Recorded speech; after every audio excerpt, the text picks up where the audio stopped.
Just in time before a Memorial Day deadline, House Republicans passed President Trump's so-called Big Beautiful Bill in an early morning vote. On this vote, the yeas are 215, the nays are 214, with one answering present. The bill is passed. And the multi-trillion-dollar spending package passed almost entirely along party lines, with all Democrats and 2 Republicans voting no. Central to the bill, making the tax breaks from President Trump's first term permanent. $350 billion have been allocated to go toward the president's border security agenda and the Golden Dome missile defense program. The bill also includes cuts to Medicaid, SNAP program, and green energy initiatives. It now heads to the Senate, where it faces another uncertain future. Billions of dollars could be headed to Texas after Congress proposed a reimbursement plan for what the state spent on border security. On Wednesday, the GOP-led House set aside $12 billion to reimburse states for their immigration efforts. The plan would require the states to go through a grant application process to receive the money. Texas would have the largest reimbursement claim of any other state. Since 2021, Texas has spent just more than $11 billion to increase security at the southern border through Operation Lone Star.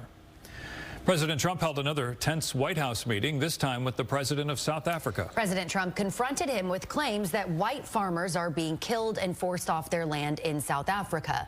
South Africa's president pushed back, pointing out the majority of crime victims in his country are black. I'm not going to be repeating what I've been saying. I would say if there was Afrikaner farmer genocide, I can bet you these 3 gentlemen would not be here, including my Minister of Agriculture. He would not be with me.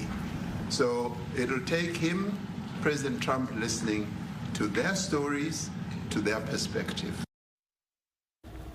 President Trump has cut off aid to South Africa and will welcome dozens of white South African farmers to the U.S. as refugees. That meeting was reminiscent of the tense exchange President Trump had with Ukraine's President Volodymyr Zelensky back in February. The U.S. Department of Defense accepted a jumbo jet from Qatar. This aircraft is expected to be developed into Air Force One and be used by the president.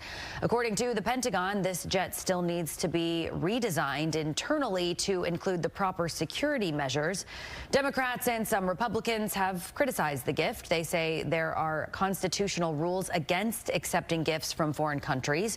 Many also point to the significant cost of upgrading the jet for its role as Air Force One. The approval of Congress has historically been required for the U.S. government to accept gifts from foreign countries, like with the Statue of Liberty.